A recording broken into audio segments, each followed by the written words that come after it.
saksi. Satu saksi terkait dengan ada saksi yang dihadirkan oleh JPU yang mengaku sebagai korban, yang kemudian membuat sebuah cerita yang cukup serem terkait hal urusan asusila, mencatut nama yang bersangkutan, dan itu dibantah dan itu tidak pernah ada, bahkan cukup keras bantahannya bahwa itu tidak pernah ada. Justru terungkap orang tersebut pernah mengaku, dia kan di saksiannya walaupun bukan korban, dia mengaku salah satu orang yang pernah diperkosa oleh terdakwa, tetapi saksi menyampaikan bahwa orang tersebut justru pernah bikin status di tahun 2015 kangen seseorang yang di sana, singkatan namanya terdakwa MSATS gitu loh. Nah, ini ada contohnya, ini tadi dihadirkan ini ya, dihadirkan sebagai bukti chat bahwa dia yang kangen kok ngaku diperkosa, kira-kira begitulah ya kondisinya ini gitu loh. Itu salah satu narasi yang bisa terungkap di persidangan, berarti sangat jauh lah dari upaya penciptaan sebuah sesuatu yang seram seperti halnya peradilan opini sebelumnya. Itu satu saksi. Saksi yang kedua itu adalah orang yang juga ikut dikeluarkan dari 13 nama di tahun 2018. Nah, itu ditegaskan bahwa dia tidak ada kaitan dengan urusan dengan korban yang mengaku korban itu, tapi murni karena dia tidak mentaati aturan yang ada di sekolah. Contohnya Bang? Yaitu contohnya dia tidak aktif di kegiatan sosial, dia tidak pernah hadir, sering pulang dan sebagainya. Ini suka bolos lah. Akhirnya diberikan sanksi, dikeluarkan. Namun kemudian dia menyadari kekurangannya, menyadari kesalahannya, lalu dia meminta maaf dan berjanji akan rajin sekolah lagi. Lalu dikasih hukuman 6 bulan, dia tidak boleh sekolah, tapi dia tetap tinggal di pondok melakukan aktivitas yang sifatnya sosial. Akhirnya dipulihkan kembali.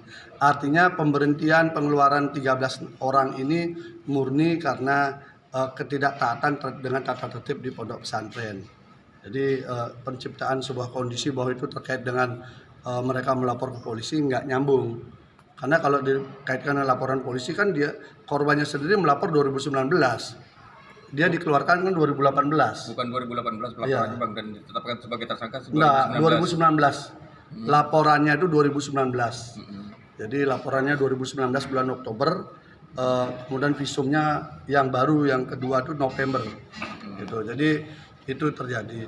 Kemudian saksi yang satunya lagi adalah saksi yang menjelaskan bahwa Mas Beki itu secara real tidak pernah mengajar di IMQ atau MQ sejak tahun 2013. Tahun 2012 beliau pernah mengajar 2 kali, lalu semuanya itu diambil alih oleh saksi sampai sekarang pelajarannya itu. Jadi beliau tidak lagi mengajar, tidak ada hubungan guru dengan murid karena beliau tidak mengajar. Dan faktanya memang semua saksi mengakui tidak pernah mendapat pelajaran langsung dari beliau. Tapi beliau lebih banyak kegiatannya adalah membangun pondok, melakukan kegiatan sosial, mengembangkan usaha, dan satu lagi hobinya yaitu musik. Itu yang paling sering aktivitas beliau daripada mengajar husnul huluk yang diajarkan, yang disebutkan sebelumnya. Itu selama dari dibentuk IMQ beliau hanya sempat mengajar 2 kali di tahun 2012. Selanjutnya tidak pernah mengajar lagi. Itu kalau posisi sebagai jabatannya di pendidikan itu apa, Bang? Nah, beliau jabatannya disebut sebagai wakil rektor atau koordinator 2. Itu pada saat awal beliau masuk, kemudian 2012 beliau masuk, sampai kemudian 2 tahun yang lalu baru diganti dengan posisi beliau sebagai koordinator 1 karena koordinator 1-nya sakit-sakitan. Namun secara kegiatan beliau tidaklah aktif. Kenapa? Karena menurut penjelasan tadi nama beliau dipakai untuk sebagai daya tarik banyak orang mau sekolah di IMI gitu loh. Walaupun secara mengajar beliau tidak gitu loh. Jadi simulik, dan itu tidak ada SK khusus untuk itu gitu. Karena sifatnya ini kan walaupun standarnya setingkat kuliah, tetapi kan polanya pola pondok. Tidak sama dengan universitas pada umumnya. Tapi itu murni pola pendidikan pondok, di mana puncak daripada pengajaran itu adalah dari Pak Kiai gitu loh. Selama Pak Kiai nggak bisa ngajar, maka yang lain lah yang mengajarkan berbagai materi. Nanti Pak Kiai bisa, baru Pak Kiai. Jadi polanya seperti itu di IMQ dan MQ itu. Jadi ketika dicoba ditanyakan dengan cara berpikir universitas pada umumnya, memang nggak nyambung.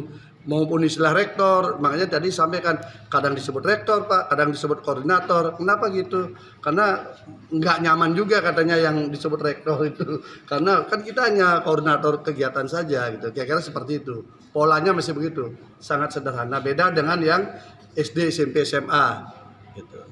Bang, tadi jaksa JPU sendiri kan ngomong kalau ada beberapa saksi ada catat dan saksi-saksi lainnya itu sendiri tidak bisa membuktikan apa yang dipertanyakan daripada JPU. Itu pertanyaan apa itu? Pendalaman apa aja yang dipertanyakan, Pak? Yang nggak bisa diutarakan tadi? Iya, kalau yang ditanyakan tidak dia ketahui kan memang nggak bisa dia jawab. Ngapain dia harus menjawab sesuatu yang dia tidak tahu kan? Kalau dipaksakan dia kemudian bertanya sesuai keinginan JPU yang memang dia nggak tahu kan memang nggak boleh. Dia harus menjawab sesuatu yang dia tahu. Misalnya itu tadi ada yang sudah diberhentikan. Dia tanyakan kasusnya si korban, dia memang nggak tahu. Terus saya nggak tahu karena saya diberhentikan karena saya ini bolos, saya ini nakal, jadi saya diberhentikan. Lalu saya karena merasa saya memang salah, saya sadar, lalu saya memperbaiki diri. Dia fokus pada dirinya. Terus ditanya lagi, masa kamu nggak kenal? Tapi kamu kok tahu dia adik kelas gitu loh? Ya saya lihat dari surat keputusannya. Kalau saya MQ itu berarti pasti kakak kelas. Kalau IMQ itu pasti adik kelas. Jadi kan benar jawabannya. Tapi kalau dipaksakan dia harus menjelaskan soal si korban, memang dia nggak tahu. Masa orang nggak tahu cerita kayak saksi-saksi yang dihadirkan itu yang bisa bercerita banyak hal, tapi dia nggak hadir, nggak ada di lokasi, kan beda kan. Jadi dia hanya menceritakan apa yang dia ketahui. Ketika dipaksakan apa yang diketahui JPU untuk dia jelaskan, jelas nggak mau dong. Orang dia memang nggak tahu, dipaksa kan nggak bisa. Jadi sebenarnya dia yang dia ceritakan tuh misalnya ya, kenapa kamu diberhentikan? Ya saya salah karena saya begini. Ya jadi kita ingin pastikan bahwa surat keputusan itu tidak ada kaitan dengan masalahnya si peristiwa yang dilaporkan polisi itu. Tetapi ini memang 13 orang ini diberhentikan dengan berbagai perilaku yang berbeda-beda, tetapi menyalahi tata tertib sekolah kan itu. Makanya beda-beda mereka perbuatannya, tapi dikeluarkan bersamaan. Ada 2 orang yang kemudian kembali mengakui kesalahannya, ada yang tidak, itu kan pilihan kan. Tapi ketika kembali diberikan dengan pola-pola kekeluargaan lah, dibina lagi gitu loh. Itu yang satu yang perempuan yang agak keras karena memang namanya dicatut untuk sebuah peristiwa asusila yang disebutkan ya cukup serem lah dalam cerita itu kan. Itu lebih serem daripada kisah Mandi Kemen Sidomukti yang ternyata fiktif itu kan.